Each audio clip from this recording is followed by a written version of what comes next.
చేసిన నమస్కారం అండి. సో ఈ వాళ్ళు సెపరేట్గా లేకుండా దాంట్లో కొన్ని రూమ్స్ సెపరేట్గా దానికి టీవీ ట్రెజరీస్ వచ్చేసి మనకి ఏసీ బిల్స్ పెడతాం సార్, ఒకటి కావాలి సార్. అలాగే మనకి 165 సెంటర్స్ దగ్గర కూడా బందోబస్తు అనేది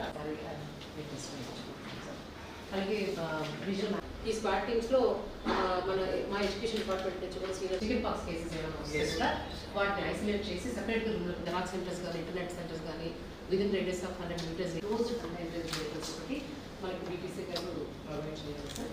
అలాగే స్క్వాడ్ ఫ్లయింగ్ స్క్వాడ్ టీమ్స్ మనం సపోర్ట్ సో ఇది this is the support request Aakash exams sir. మనకి ఆకాశ్ సెంటర్స్ అనేవి ప్రత్యేకంగా లేవు సార్, క్లోజ్డ్ కంటైనర్ వెహికల్స్ ఒకటి మనకి బీటీసీ గారు ప్రొవైడ్ చేస్తారు.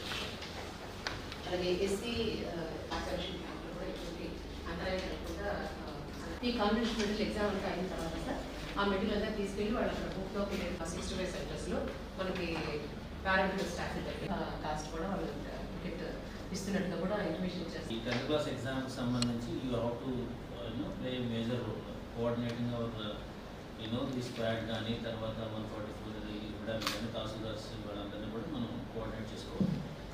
సో పంచాయతీరాజ్ నుంచి వచ్చినటువంటి ఆఫీసర్స్ అక్కడ ఆల్మోస్ట్ అక్కడ లోకల్లో ఉన్న స్కూల్స్లో వాటర్ అండ్ శానిటేషన్ ఇవన్నీ కూడా ఆయన చూసుకోవాలి. దాన్ని ఎనీవే ఆయన మీటింగ్ రాలేదు, బహుశా ట్యాక్స్ కలెక్షన్ బయటకు పోయినట్టున్నాడు సార్, మీరు కూడా పిలిపించి మాట్లాడండి. సో మాట్లాడితే సరిపోతుంది.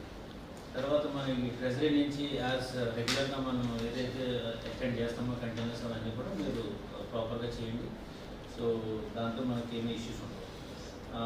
సో ఇప్పుడు ఒకసారి ఎస్సీ ఏపీసీ పీడీసీలో పవర్ ఫెయిల్యూర్ ఇచ్చేదంటే ఎగ్జామ్ జరుగుతున్నప్పుడే చాలా ఎక్కువ ఎండలు గట్రా ఉంటాయి కాబట్టి సార్, సో పవర్ ఫెయిల్యూర్ లేకుండా చూసుకుంటే వాళ్ళకి కంఫర్ట్గా ఎగ్జామ్ రాయడానికి అవకాశం ఉంటుంది.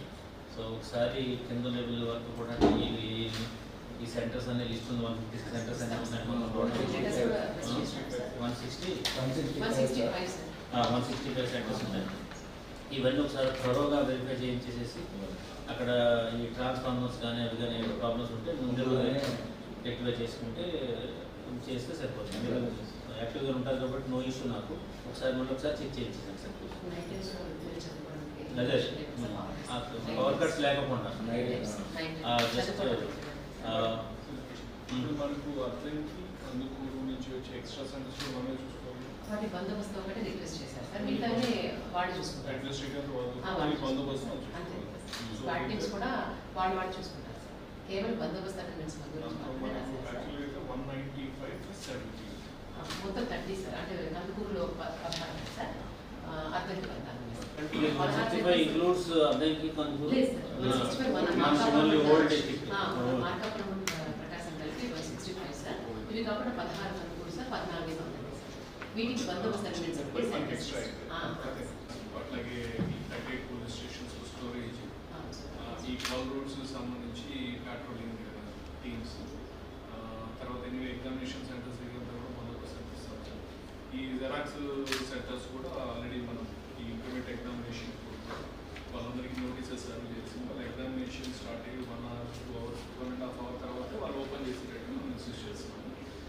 ఇవి ఏదైతే మేడం చెప్పారు ఇవన్నీ కూడా దానికి తగ్గట్టుగా ఫ్లయింగ్ స్పాట్స్ కూడా మా వాళ్ళని ఇస్తాం.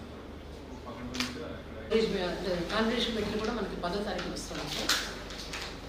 దానికి సంబంధించిన డిస్ట్రిబ్యూషన్ మనకి వెరీ నెక్స్ట్ డే 11వ తారీఖున అన్ని 38 పోలీస్ స్టేషన్స్లో దీన్ని భద్రపరచడం జరుగుతుంది సార్. సో ఎక్కువ మేజర్ కోఆర్డినేషన్ మనకి పోలీస్ డిపార్ట్మెంట్ నుంచి సంబంధించి రావాలి సార్.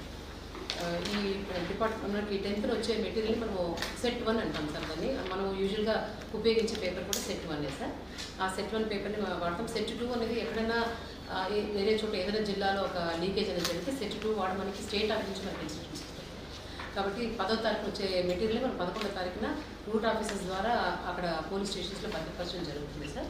అలాగే సెట్ 2 పేపర్ మనకు 11 వస్తుంది సార్. 12వ తారీఖున మనము రూట్ ఆఫీసర్స్ ద్వారా పోలీస్ స్టేషన్స్లో ట్రంక్ బాక్సెస్ పెట్టుకొని సెపరేట్గా డివైస్గా చేసుకొని పెట్టడం జరుగుతుంది సార్. సో మనకి సంబంధించిన చీఫ్లు డిఓలు అందరూ 165 సెంటర్లు కూడా చీఫ్లు డిఓలు కూడా ఏర్పాటు చేస్తాము. వాళ్ళందరికీ నేను ఓరియంటేషన్ మీటింగ్ కూడా పెట్టడం జరిగింది సార్. వాళ్ళు ఎలా కండక్ట్ చేయడానికి ఇన్విజేషన్ ఆర్డర్స్ అవన్నీ కూడా మనకి ఆటోమేటిక్గా స్టేట్ ఆఫీస్ నుంచి జనరేట్ చేస్తున్నారు సార్, సిఎస్సి పోర్టల్ నుంచి. సో ముఖ్యంగా సార్ మనకి మన పోలీస్ డిపార్ట్మెంట్ నుంచి మనకి ఏం కావాలంటే సార్ మనకి స్పాట్ వెలిషన్ క్యాంప్గా డిఆర్ఆర్ఎం స్కూల్ని ఐడెంటిఫై చేసి పైకి ఇవ్వడం జరిగింది సార్. అక్కడ 10వ తారీఖు నుంచి మనకి రౌండ్ క్లాక్ ఆన్ గార్డ్ అనేది మనకి తప్పనిసరిగా కావాలి సార్. ఎందుకంటే 10వ తారీఖు మనకి మెటీరియల్ ఫస్ట్ స్పెల్ వస్తుంది, సెకండ్ స్పెల్, కాబట్టి అక్కడ ఆన్ గార్డ్ అనేది మనకి ఎస్ఎస్సి రిజల్ట్స్ అనౌన్స్ చేసే వరకు కూడా ఈ ఆన్ గార్డ్ అనేది మనకి కావాలి సార్.